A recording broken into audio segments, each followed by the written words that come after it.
o eh, videos como con mensajes, digamos, muy trágicos, pero después ellas nivelaban viendo temas hermosos, temas bonitos, temas de niños felices, temas, y eso me pareció muy chévere y me parece que eso también lo hemos venido estudiando, que siempre debemos tener el equilibrio entre dar, recibir, sentir positivo, sentir dolor y me pareció, digamos, muy importante esa parte que hizo Nazaré Castellanos sobre el equilibrio entre lo positivo, entre la felicidad, pero también el sentir dolor.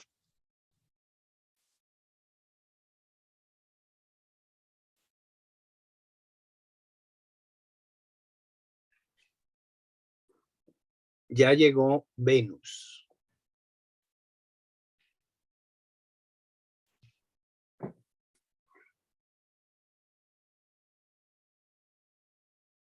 Buenas tardes, Buenas tardes. Venus, buenas tardes. ¿cómo No, están? Discúlpeme, pero venía con una cantidad de problemas. Hoy que voy a hablar de la sonrisa, Dios mío.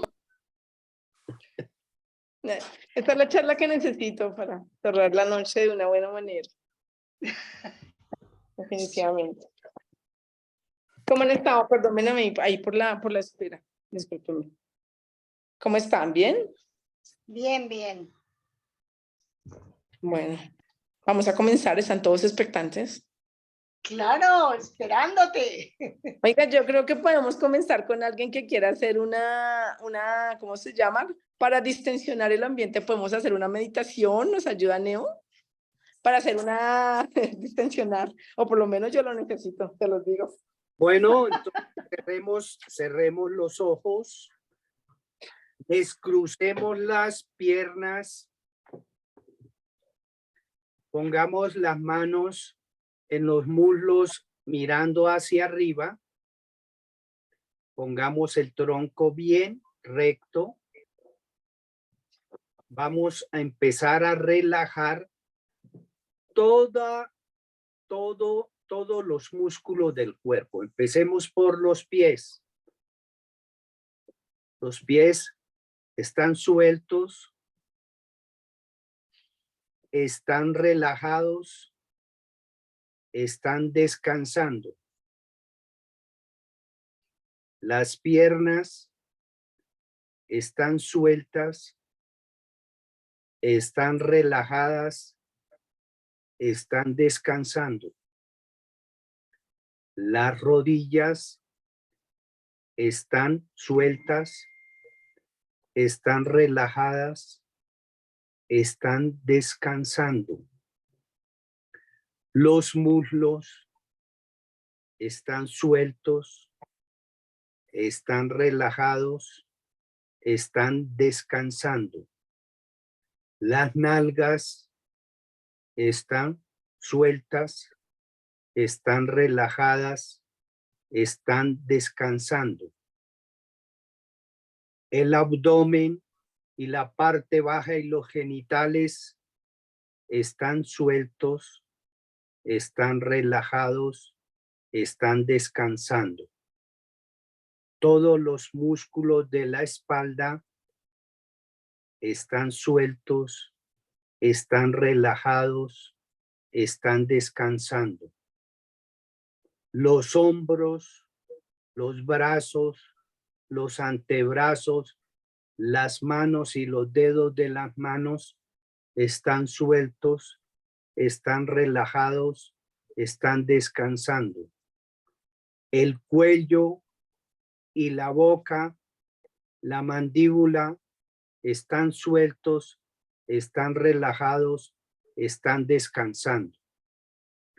Los músculos de la cara están sueltos, están relajados, están descansando.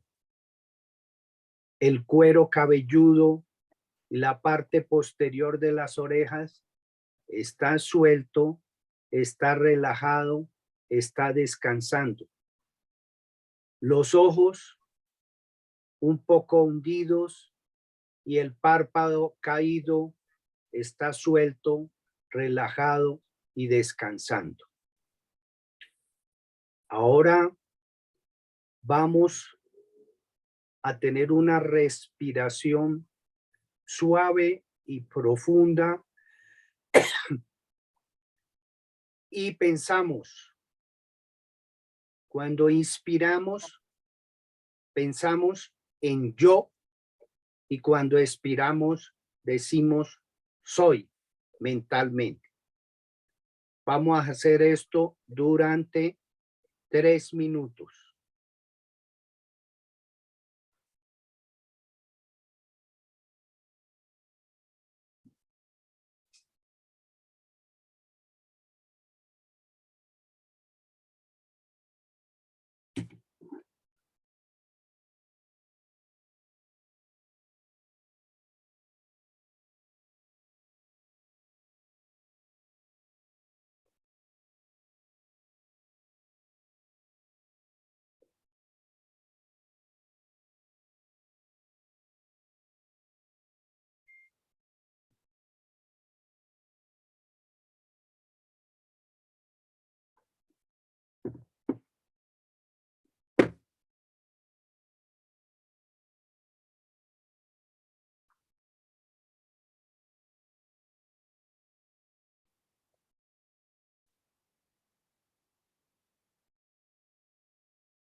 Vamos moviendo poquito a poco las extremidades, las manos, los pies, y vamos abriendo poquito a poco los ojos y vamos conectándonos con la reunión.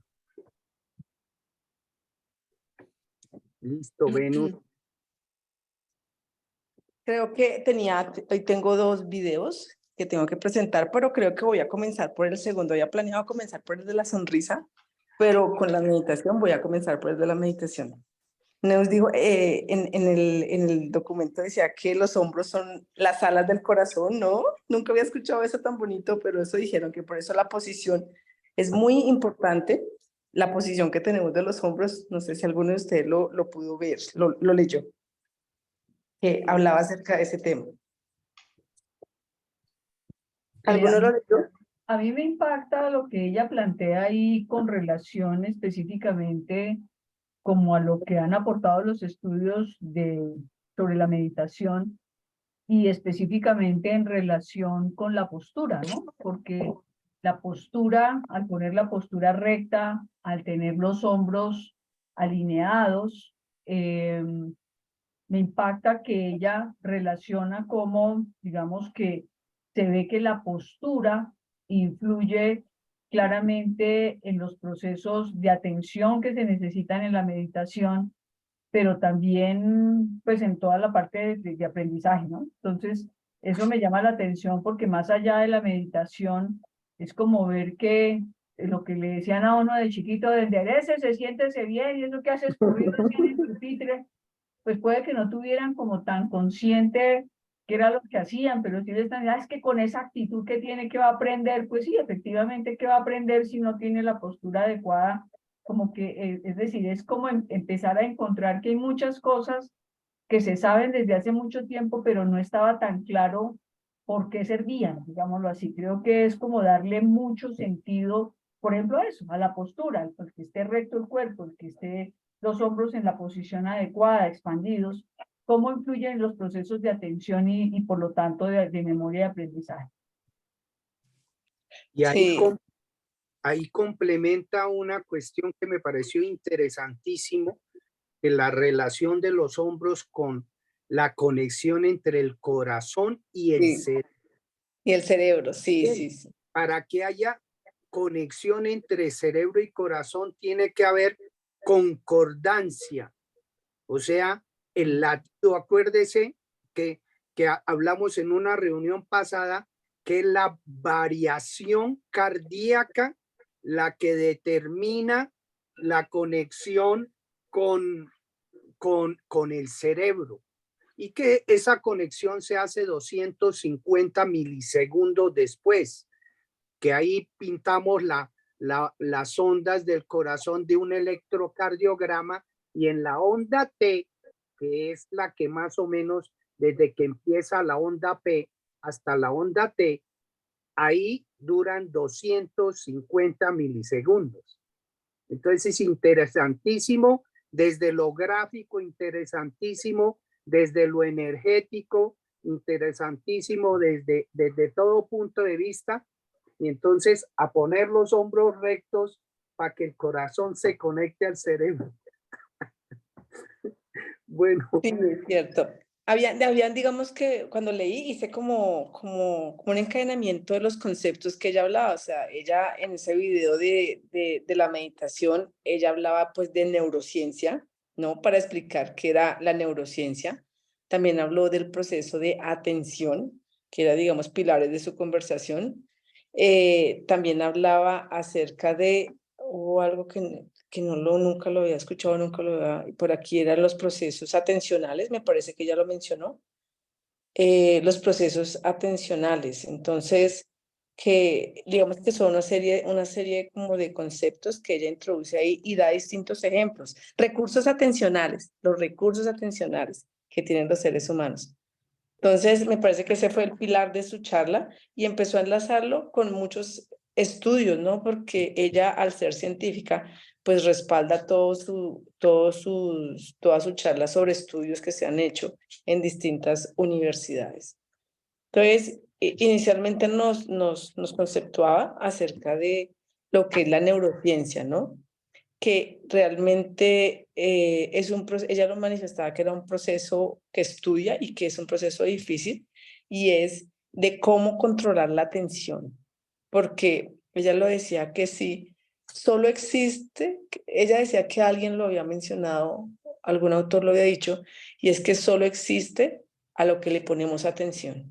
Y es la razón por la cual pueden estar pasando muchas cosas alrededor, muchas cosas, pero solo vamos a percibir, entender, comprender o en lo que estamos colocando la atención. Entonces, muchas veces cuando no sé, si estamos con muchos pensamientos en la cabeza, no sé, voy a poner un ejemplo, no sé, para las personas que van a ser madres. Entonces, digamos que tiene dificultad para ser madre. Y entonces todo el tiempo está con el tema de ser madre, pues ella va a fijar su atención en todas las mujeres que en el día ve embarazadas. Que fue lo mismo, un ejemplo, me parece que Richard dio un ejemplo en el pasado y decía de unos números, de un carro, no sé, en el pasado Richard dio un ejemplo que decía algo que él estaba pensando y cuando salía, él estaba como enfocado en ver eso que estaba pensando, no recuerdo el ejemplo que dio exactamente hace unos meses, pero lo decía. Entonces eso me pareció fundamental y es porque en qué centra su atención, ¿no? ¿En qué centra su atención? También va mucho en concordancia con todas las creencias y con todo lo que tenemos. Si yo tengo la creencia que soy exitosa, que todo está bien, solo voy a ver las cosas buenas. Pero si yo tengo la creencia de que no, que todo está mal, pues solo voy a ver cosas malas. Que todo depende, la visión del mundo depende con los ojos que lo veamos y en este caso lo que ella decía, pues con la atención que le coloquemos. Ella decía que la diferencia cuando las personas meditan de una persona principiante en meditación a una persona experta en meditación era en poder fijar los procesos de atención, precisamente. Entonces, y lo explicaba, decía, cuando las personas comienzan a meditar, entonces cuando les preguntan que cuántas veces llegaron pensamientos a distraerlo o a quitar su atención del proceso de meditación. Y entonces que las personas cuando se comienza el proceso de meditación y que no hay tanta conciencia ni tanta atención, la persona dice, no, 3, 4 veces estuve concentrado. Y en la medida que la persona va evolucionando, entonces ella decía algo muy interesante que es un proceso nu. Ella lo dijo, es un proceso nu. Entonces en la medida que la persona va meditando más y se va volviendo más experto, siente que está peor, porque cuando le preguntan a esa persona que cómo estuvo su meditación hoy, dijo, no, cada vez estoy peor, me distraje 50 veces, 30 veces. Entonces explicaba que no era que se distrajera menos o más, lo que pasa es que ya está tomando mucha más conciencia de las veces que se distrae en un proceso de meditación. Entonces, ese concepto de proceso en uno, o sea, que usted va, está arriba, luego va hasta el fondo y luego vuelve y sale, me pareció también bastante bueno. También decía que es evidente que todo este tema de la neurociencia en las personas que estudian también el cerebro, ¿no? Estudian el cerebro de las personas que han meditado. Entonces hago un paréntesis porque ella decía que, y explicaba un poco el cerebro, que ya, cómo era un cerebro. Entonces que el cerebro cuando está, generalmente uno asocia el cerebro con un color rosado, pero no es tan así, no es un color rosado, porque ella hablaba de cerebros, cuando ella vio cerebros, cuando disecciona cerebros, pues que ya no tienen el flujo sanguíneo, es más bien blanquecino o gris, ¿no? Ella lo decía. Y que el color rosado, pues se lo da, es como cuando el cerebro está funcionando, que la persona está viva y que está con todo su proceso, pues es todo el funcionamiento que hace que el cerebro sea de ese color. Yo lo relacioné mucho con los pingüinos, no con los pingüinos, con los animalitos que están en el Amazonas, con los delfines rosados, ¿no? Porque el delfín rosado realmente, ese es el mismo proceso que le pasa, ellos son grises, pero solamente cuando hacen un proceso de oxigenación es que uno les ve la tonalidad rosada. Entonces, como que lo asimilé mucho esa lectura, o sea, ese ejemplo que ella daba al tema del cerebro. Ella decía también que entrenar la atención mejora la gestión de las emociones, que era muy importante también relacionarlo con las emociones, que en la medida que nosotros logremos enfocar como seres humanos, como personas, logremos enfocar la atención en lo que realmente queremos, necesitamos, en lo que realmente es aquí, también lo relaciona con estar aquí y ahora. En esos procesos de atención, realmente la gestión de las emociones va a ser mucho mejor porque entendí yo que nada más frustrante que no estar aquí en el ahora, también lo relacionaba, o sea, estar en otros tiempos o en otros espacios, pues genera una gestión de emociones que a la final tiene sus consecuencias para cada persona. Ella daba muchos ejemplos de cosas que todavía no comprendo muy bien, porque creo que mis procesos de atención tienen mucho, o sea, yo leía y no logré entender todo porque nunca lo he sentido, o sea, ella decía y ella lo hablaba de los tiempos, las personas que meditan seguro nos podrán hablar y era como ella decía que ella meditaba 45 minutos y que hay que llegar a un proceso. Ella mencionaba que cuando se medita se llega a cierto proceso de concentración y de atención que hace que, digamos que como su funcionamiento, entendí yo, como el funcionamiento de su cuerpo, de su cerebro cambie. Y que una persona que está entrenada para meditar, ella puede saber en qué momento está como en ese trance, en esa condición especial y poderlo manejar. Mientras que una persona que no está controlada, o sea, que no está entrenada, que hasta ahora está comenzando, que no tiene tanto control de la meditación, se pierde. Ella decía que podía durar en un estado como de, ella lo mencionó como un estado como Ensoñación. ensoñación, sí, de sueños, sí, ensoñación, porque ahí ella dijo que los sueños y los recuerdos y los sueños, el cerebro no lo reconoce, no diferencia. Un sueño y un recuerdo para el cerebro son la misma cosa. Ese proceso de ensoñación. Yo nunca he hecho un ejercicio con, digamos, una práctica consciente de meditación de esa forma como ya lo explicaba, porque yo lo explicaba como el proceso de meditación, cómo ocurre y cómo eran las etapas. Entonces, no sé si alguna de las personas que medita en este grupo nos puede explicar un poco. Fue difícil para mí entender esa parte de todos los procesos que ocurren dentro de la meditación. Clara, ¿Alguien medita? ¿Alguien medita? Clara que está concentrada meditando. No tiene sonido. Mi conexión de internet hoy está como malita. A ver, una de las cosas importantes que ella menciona antes de que nos metamos, Venus, en lo que estás planteando, es el cómo preparar el cuerpo también para poder meditar. Ella dice que antes de meditar, de sentarse uno a meditar, es bueno hacer un poquito de estiramiento, de unos ejercicios precisamente que den como igual que cuando uno va a hacer una práctica deportiva, ¿no? Hay que hacer estiramiento primero para que el cuerpo se acondicione a eso.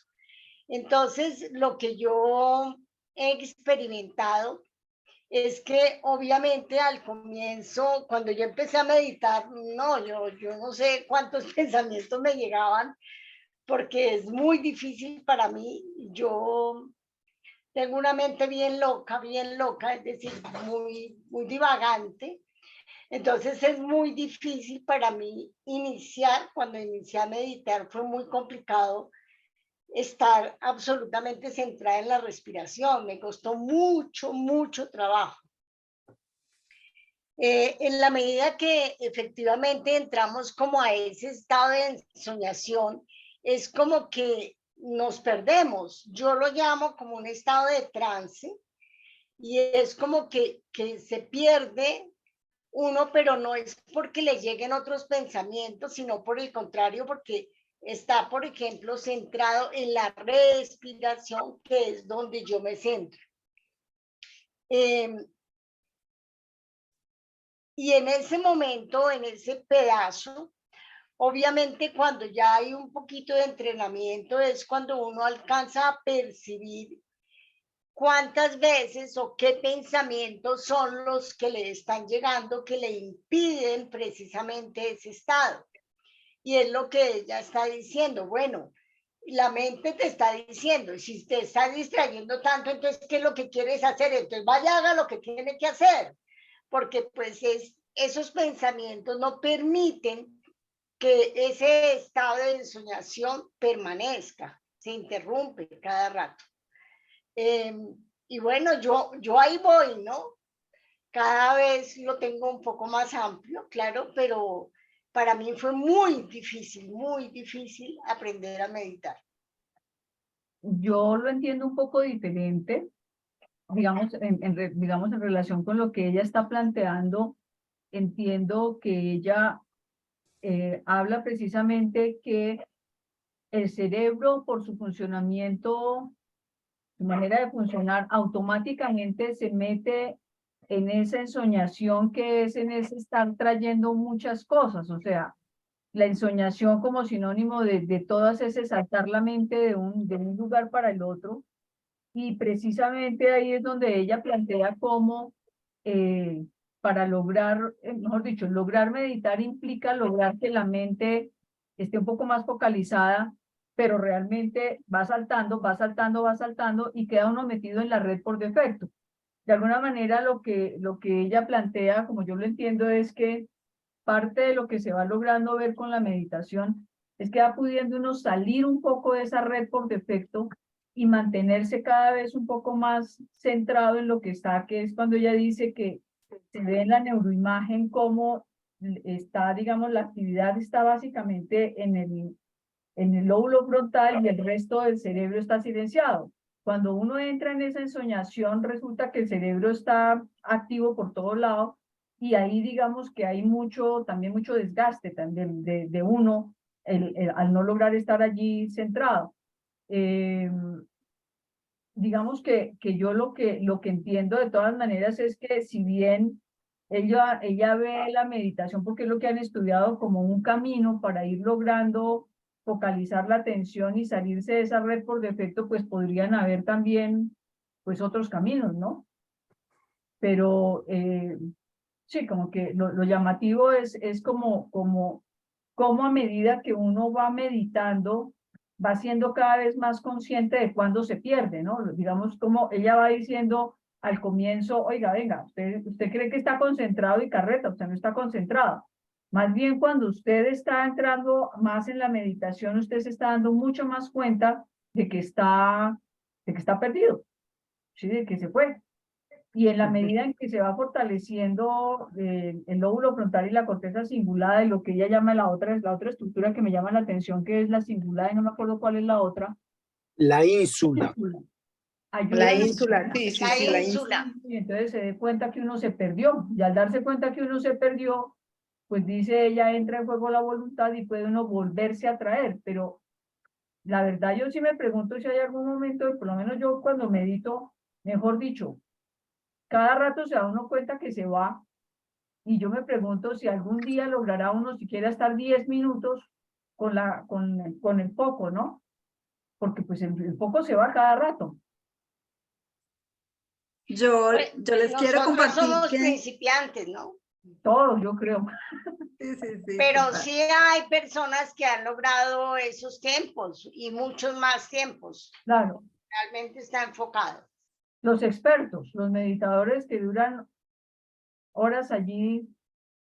Ahora, el consuelo sí es que de todas maneras lo que ella dice es que no se necesita, lo que han observado es que no se necesitan tantas horas, sino con que uno realmente vaya trabajando así sea poquito, se va logrando ese cambio a nivel de la estructura del cerebro, ¿no? Eso me parece como muy motivador. Sí, ella dijo eso.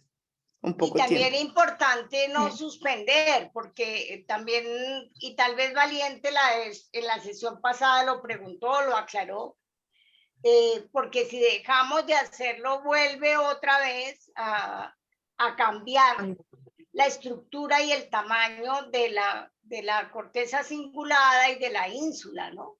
Entonces, perdimos el año si dejamos de meditar. Sí. Yo he visto otros videos de Nazaret y a mí me llamó mucho la atención donde ella habla del proceso cuando uno empieza a practicar la meditación. Y ella dice que inicialmente nuestra mente está muy activa, nuestra conciencia. Entonces, que realmente nos han dicho que entrar a meditar es calmar, que entrar a meditar es controlar, y ella dice que no es verdad.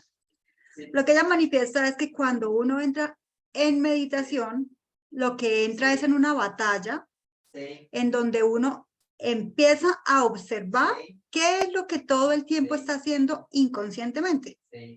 Entonces es cuando uno empieza a ver la información de lo que la mente o el cerebro, no sé, está permanentemente haciendo de una manera que nosotros no nos damos cuenta. Es decir, ella está en permanente cambio de ideas, pensamientos, futuro al pasado, y está ahí permanentemente activa, pero cuando nosotros queremos empezar a tranquilizarnos, a meditar, lo que empezamos a ver, ella decía, como te paras al frente y te empiezas a mirar y desde ahí empiezas a observar realmente cuáles son los pensamientos que te llegan y en qué es en lo que se la pasa a la mente.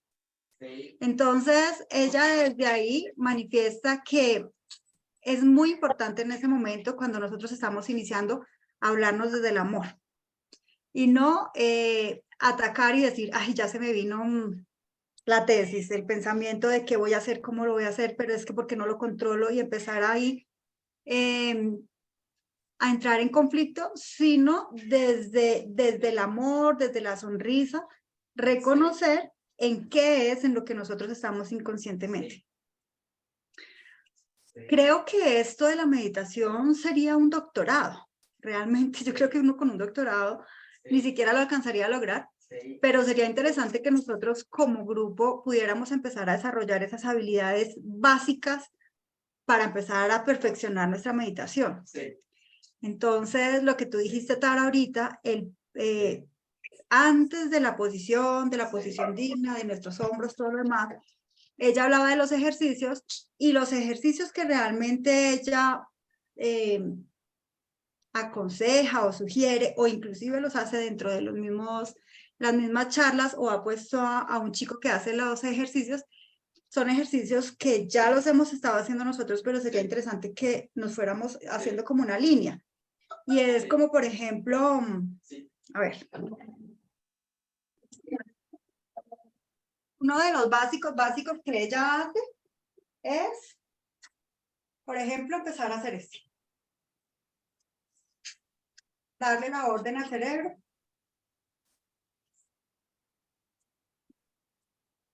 Que se tiene que poner, que vamos a estar tranquilos. Entonces, como estamos revolucionados y todo el tiempo estamos súper activos, entonces ella habla de los movimientos despacio, muy lentos, antes de la meditación, mirar, empezar, pero muy despacio, también muy consciente, como empezar a hacer la mirada hacia el lado, y ahí quedarnos un poquitico quietos, y otra vez le decimos que es lento el movimiento.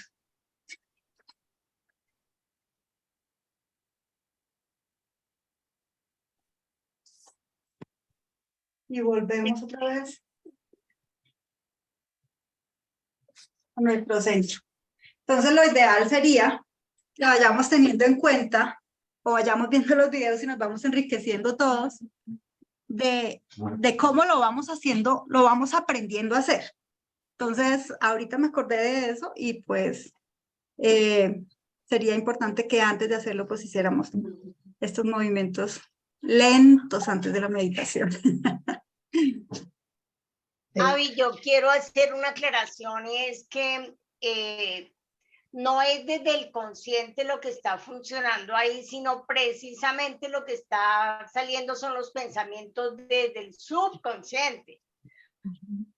Desde el subconsciente, Sí. hay una diferencia entre el subconsciente y el inconsciente, ¿verdad? Sí, pero ella lo une, ¿no? Digámoslo, ella no hace la diferenciación tajante, pero una es que en el consciente no estamos, y lo que nos está llegando son los pensamientos desde el inconsciente. Okay. Realmente es desde el subconsciente, pero ella lo une, ¿no? Ella lo mantiene consciente e inconsciente. Pero no es desde el consciente, sino desde esa parte, ¿no? Ojalá nosotros estuviéramos funcionando desde el consciente. No. Solamente usamos el 5%. Sí. Desde el inconsciente, pero Tara, yo te agradecería ahorita que de pronto me ayudaras. ¿Cuál es la diferencia entre el inconsciente y el subconsciente? Es que en el inconsciente es lo más profundo que tenemos, y en el inconsciente no llegamos fácilmente sino a través de procesos muy claros, de un psicoanálisis ortodoxo, de un proceso de hipnosis y de pronto de otra serie de teorías. Y en este inconsciente están solamente recuerdos de mucho sufrimiento, de mucho dolor. Allí no hay experiencias ni de placer, ni de gusto, ni de agrado, sino que por los mecanismos de defensa, el ser humano para poder sobrevivir los tuvo que guardar, los metió allá, porque si no, nosotros no podríamos sobrevivir. Hay personas que han vivido realmente experiencias muy traumáticas que hubiera sido muy difícil y que las tuvo que meter allá, y si un día decide trabajarlas, pues tiene que ayudarse de alguien, de un proceso que le ayude a escarbar, llamémoslo así muy grotesco, esa parte para que la pueda manejar y aflorar. Y el psicoanálisis ortodoxo lo que hacía o lo que hace es precisamente eso, ¿no? Abrir esas posibilidades para ese contenido del inconsciente que pueda pasar suave y amablemente al subconsciente y pueda empezarse a procesar.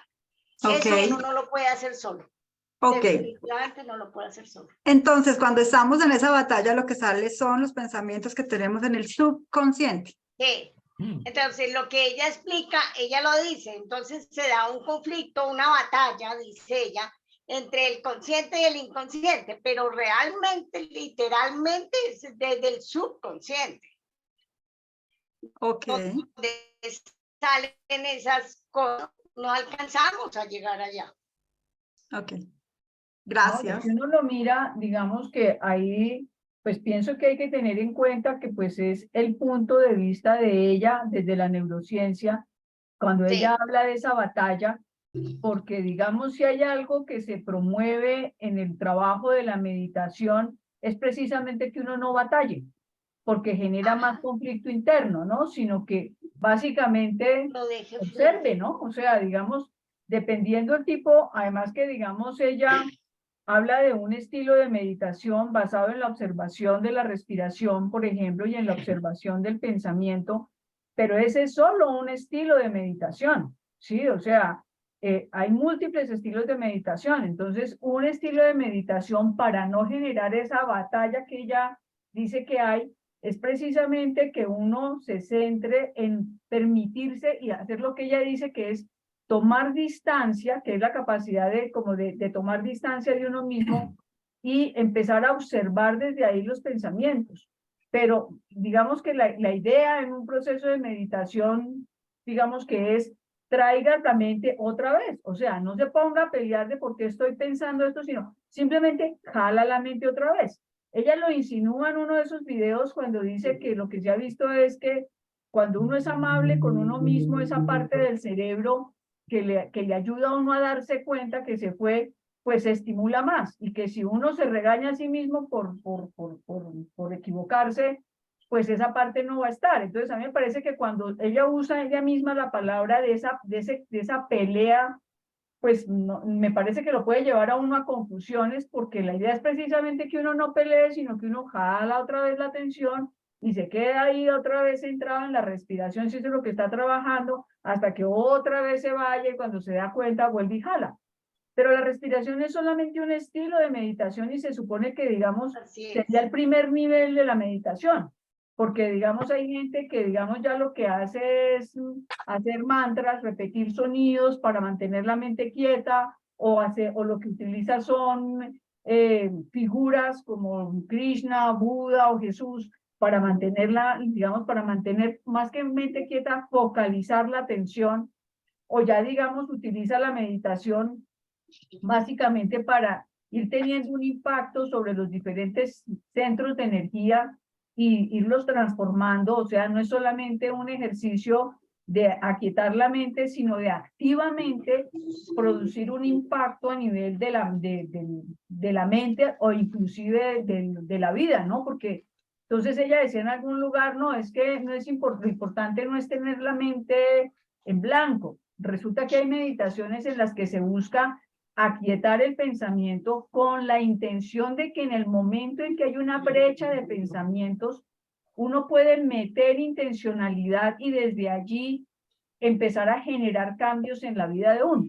Entonces, digamos que a mí me parece que es importante tener en cuenta que pues ella habla de la meditación como algo muy, digamos, hay mucho que mirar ahí en los estilos de meditación, pero también, digamos, a mí me parece que es importante ver que todo eso se puede aplicar en el día a día, no solamente cuando uno medita. Entonces, por ejemplo, si se supone que uno tiene la posibilidad de estar más centrado y se mejoran los procesos de atención, que es lo que se busca en la meditación, pues hombre, si uno cuando va a hacer un trabajo intelectual o los niños en un colegio, antes de la clase los ayudan a hacer ejercicio, un tipo de respiración, de sentir su cuerpo, teniendo en cuenta las otras cosas que ella misma habla, nos explica de cómo funciona toda la conexión de uno, esos movimientos como los que dice Avi, de hacerlo muy despacio, que ella se basa mucho en el Qigong porque es lo que han estudiado, pero el Hatha Yoga claramente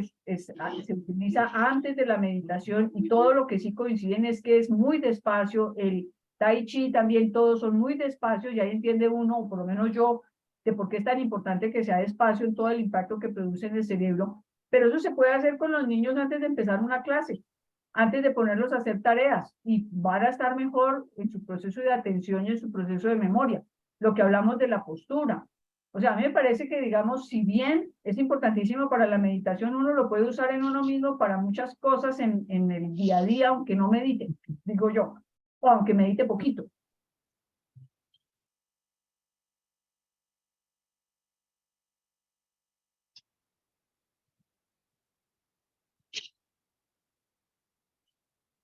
Sí. Alguien más, está súper interesante, esta charla está súper interesante. Y Kigai creo que hacía rato quería decir algo. No, Bueno, yo iba a comentar algo alineado a lo que estaban diciendo. Y ella en algún momento, que no estoy segura si fue en este video, habla que también a veces confundimos la relajación con la meditación. Y que entonces decidimos, vamos a relajarnos y que es muy agradable, que es relajar el cuerpo, acostarnos, pero que decía realmente no es el objetivo de la meditación. Y ahí habla mucho de lo de la postura, ¿no? Que de pronto uno siempre pues tira o a atenderse a, voy a meditar un rato y lo que uno va a hacer es a relajarse un rato. Bueno, yo por ejemplo hago las meditaciones intensivas al mediodía. Tal vez son relajación. Después del almuerzo. Exacto, Sí. son, mira, yo hago una ¿cómo se llama? Introspectiva. Bastante introspectiva. Pero entonces también en alguna otra parte, cuando ella habló del Qigong, que son los ejercicios esto, y como lo dice Valiente, tiene que ser como, es lo mismo, es una meditación en movimiento, es la conciencia de cada movimiento. También se puede hacer meditaciones o no es meditación profunda, pero simplemente poner la conciencia en lo que estamos haciendo, en un cepillado de dientes, simplemente cuando camina, como pongo yo el pie, talón punta, y poco a poco así uno va enseñando a su cerebro a meditar o a ser consciente. Y ella decía que en todo este proceso se hacía más fuerte la corteza frontal. Y en un momento que también, la verdad es que oí unos videos continuos, y no estoy segura si fue en este, que habla del secuestro que se hace cuando se pierde, como cuando uno está en mil pensamientos, y entonces hay un secuestro ahí la parte de la, como dijeron ahorita, La sí, amígdala. la amígdala y eso. De la Y amígdala. ahí, y es donde el día dice, vivimos la vida como perdemos nuestra autobiografía, dejamos de recordar cosas porque no estamos conscientes. Y pues increíblemente yo soy muy consciente que no soy consciente, absolutamente. Hoy venía en el proceso del transporte, conduciendo, y después de que estoy haciendo los procesos tratando de recordar ser consciente, y llegué de un punto A a un punto B, y no me acordaba en qué momento automática, en piloto automático uno va. Entonces, todo esto son como micro meditaciones, si se puedan llamar así, que es ayudarnos a ser conscientes, porque creo que el objetivo per se es lograr fortalecer toda esta parte del cerebro frontal que no nos deje, porque ellos dicen, si le hemos fortalecido con estas puestas de conciencia, cuando nos van a hacer el secuestro, pues si está más fuerte esa corteza, pues no se va a dejar atrapar, por así decirlo.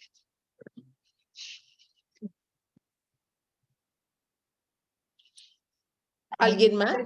Sí, ahí hay una cosa que yo recogiendo lo que dice Ikigai, es que fíjese que ahí viene una de las cosas que comentaba en alguno de los capítulos Eckhart Tolle, que es, si usted puede meditar, pero si usted no hace un ejercicio de buscar estar presente en cada momento de la vida, digámoslo así, que es lo que dice Ikigai, de uno darse cuenta que no se dio, que darse cuenta de lo perdido que está, y que esa es una manera en la que uno empieza a darse cuenta.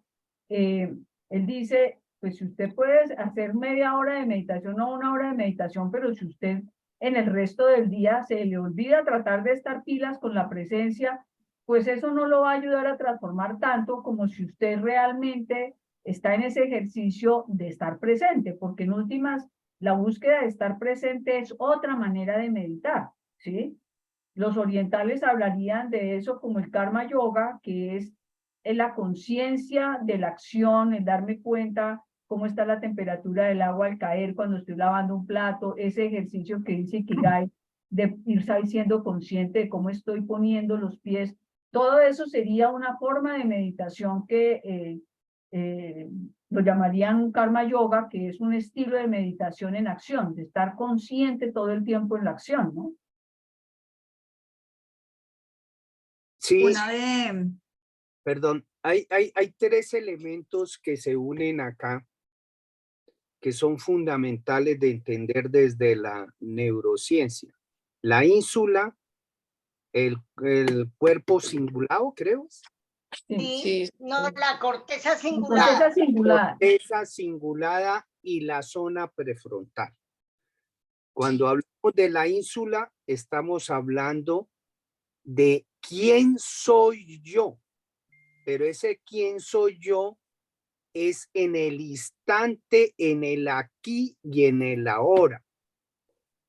Cuando hablamos de la corteza cingulada, estamos hablando del paso que debemos hacer de la inconsciencia a la conciencia. Ojo con eso, porque ahí es donde nos perdemos. Estamos concentrados en la respiración o en la palabra que une a la respiración, en la inspiración y en la expiración. Tenemos que tener esa conciencia de quién soy yo como observador y hacer conciencia de lo que estoy percibiendo, que es la respiración, para que se centre toda la energía en la zona prefrontal, porque esa es la que inhibe las emociones, sobre todo las emociones negativas. Cuando nosotros unimos esas 3 zonas, verdaderamente hay una conexión desde la meditación. ¿Y esto por qué lo dice? Porque la neurociencia ha visto a los meditadores que cuando hacen la meditación y una meditación profunda, se activan esas zonas, la ínsula, la corteza cingulada y la zona prefrontal, que es la que inhibe todas las emociones que nos conectan con toda esa bagaje cuando nos vamos, o sea, lo que llamamos la ensoñación. Entonces, estamos presentes y ahí es donde, si tenemos conciencia, llegan los pensamientos e inmediatamente los identifica uno y los deja ir tranquilamente Deja pasar. y vuelve sobre la acción.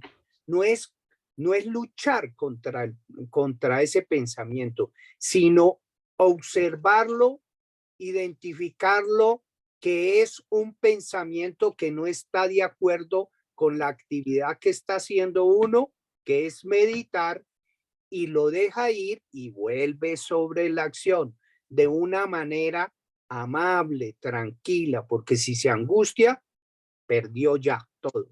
Entonces, esa es la tarea de la meditación, tener esos conceptos para que verdaderamente podamos, bueno, eso es el famoso lógico crítico que nos permite entender las cosas y verdaderamente poder comprender eso. Por ejemplo, a mí me tocó aprender eso para poder empezar a aprender a meditar, porque yo no era capaz de meditar, porque a mí me parecía una jartera estarme sentando en una determinada posición y eche aire para adentro, saque aire para adentro y que no, esa vaina me parecía lo más aburridor del mundo y no le veía ninguna razón de ser hasta que entendí, sobre todo con Joe Dispenza, que si yo quiero transformar mi vida, tengo que entrar al subconsciente a través de las ondas alfa. Ya en el subconsciente puedo hacer todo ese proceso que hemos hablado de resetear el subconsciente para crear una nueva personalidad, crear unos nuevos hábitos, unas nuevas emociones.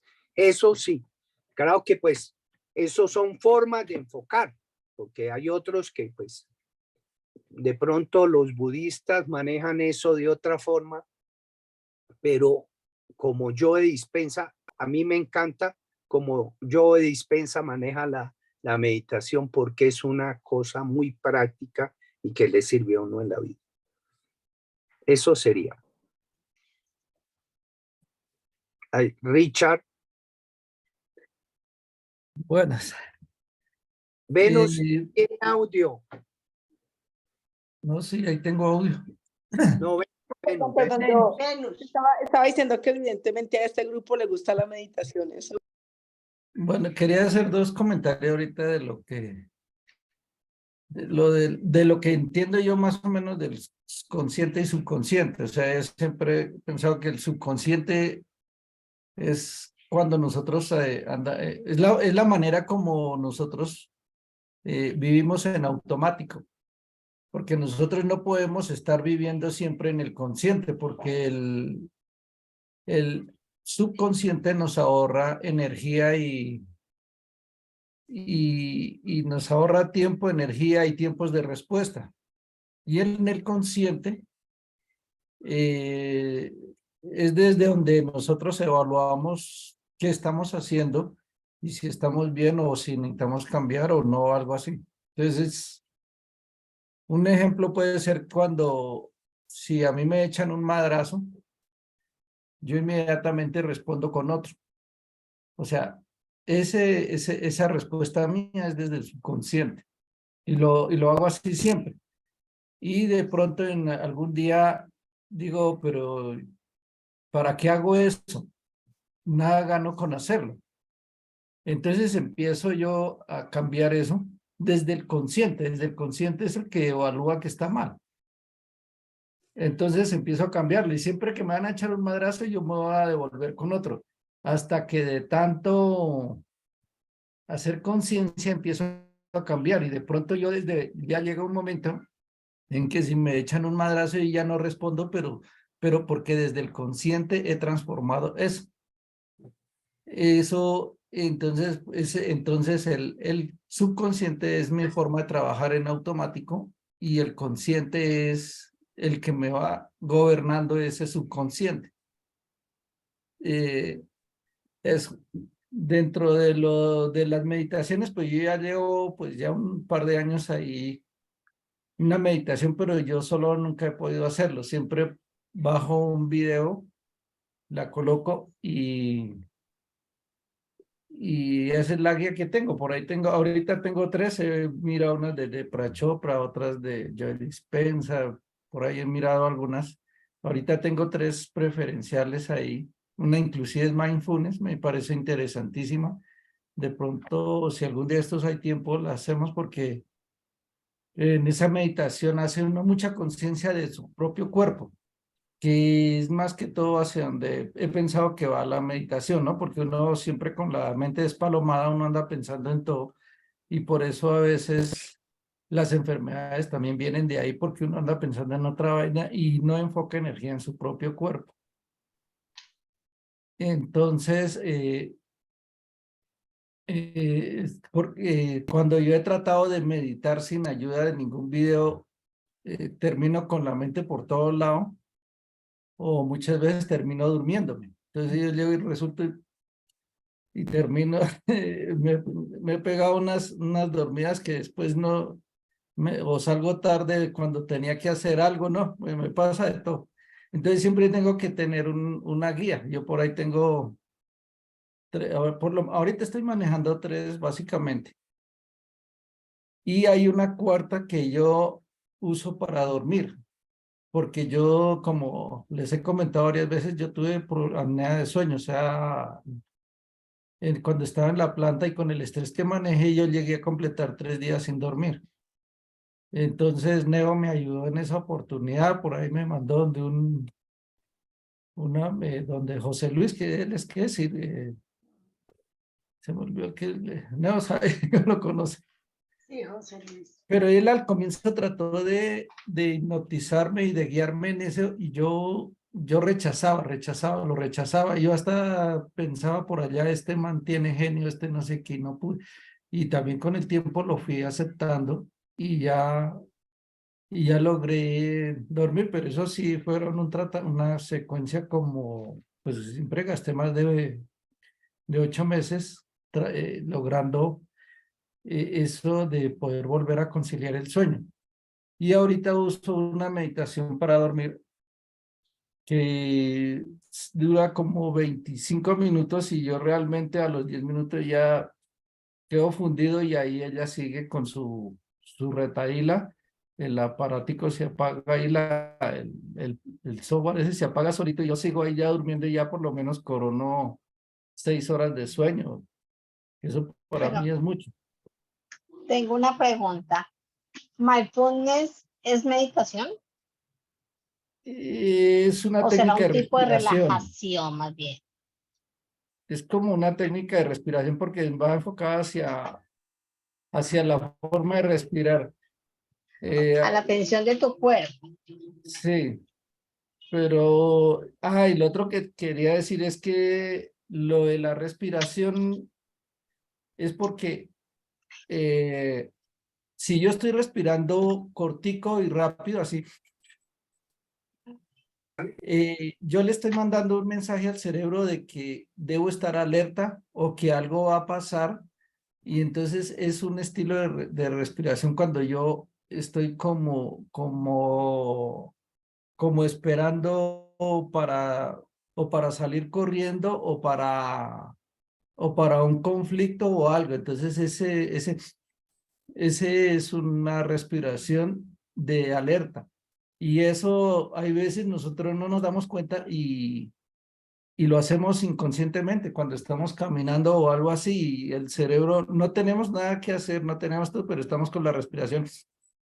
Entonces, en todos los videos que he visto de respiración, lo primero que entran es diciendo la respiración pausada, lenta y profunda.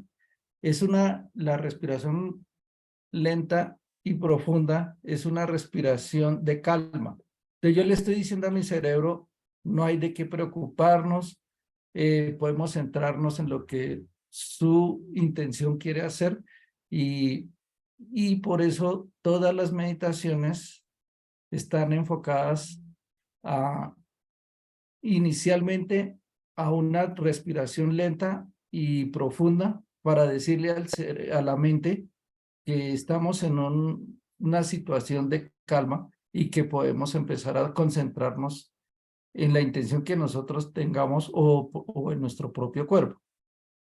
Esa es la importancia también de la meditación. Y ahorita que lo preguntó Rosemary, hay una técnica, pongamos la primera de mindfulness que se me lo enseñó Sakik, Neo lo conoce, era como un terapeuta. Es una respiración aspirando contando hasta 6 o hasta 10, depende uno del pulmón que uno tenga, ¿no? Entonces uno va contando 6. Sostiene la respiración contando otros 6, ¿no? Y luego expira en otros 6. Y luego deja uno el aire afuera y cuenta otros 6 mentalmente, ¿no? Y hace uno esa respiración. Y esa es una respiración como para educar la técnica de respiración. Y ya después hay otra de mindfulness, de pronto se los envío ahora, que la hago de vez en cuando y me gustaría hacerla en el grupo, al comienzo de una respiración, de una serie, una reunión de estas. Eso era. Bueno, quiero comentarles que el tiempo se acabó. Entonces, continuamos terminamos en la próxima reunión, terminamos porque habíamos pedido que fuéramos puntuales para que no nos agotáramos. Entonces, queda la continuación, Venus, para que termine el otro artículo, el otro video, y si algo hay que concretar en la próxima. Y de todas maneras, tenemos la siguiente, nos mandan los videos. Por favor, Tara, nos manda los Sí, yo videos. se los mando en un momentito. Bueno, Sí, perfecto. solo quiero dejar dos cosas, digamos, dos puntos para la siguiente semana. Una discusión que me pareció interesantísima es ¿qué es el alma? Es eso, ¿no? Que también nos va a dar para discutir. Y 2, algo que no mencionamos hoy, mencionamos muchas cosas, y sobre todo lo que tiene que ver con la meditación es la autoobservación. Sí, porque hablamos de la respiración, pero otro punto importante fue la autoobservación y lo difícil que es para todos los seres humanos autoobservarse, estar consigo mismo. Entonces, digamos que esos son como dos esa puntos. línea que está diciendo Venus, no sé si cabe hacer una propuesta y es que en la línea de lo que dice Nazaret Castellanos, de lo difícil que es estar con uno mismo y todo lo que ella cuenta de los experimentos que hicieron, ¿qué pasa si nos dejamos como invitación intentar estar siquiera 6, 7 minutos con uno mismo? Y miramos qué nos pasa en ese ejercicio de tratar de estar con uno mismo y pues lo comentamos. No sé si eso sería viable dentro de lo que está planteando Venus para la próxima. Interesante. Aprobado. Listo. Entonces, de todas maneras, para la próxima, Sofía, que es la que le corresponde, pues de todas maneras te vas alistando por si Venus termina y te queda un rato de tiempo. Y yo les pongo los videos en 1 minuto. Bueno. Bueno. Muchas gracias a todos. Gracias. Gracias. Buenas noches. Gracias. Chao, chao. Chao. Chao.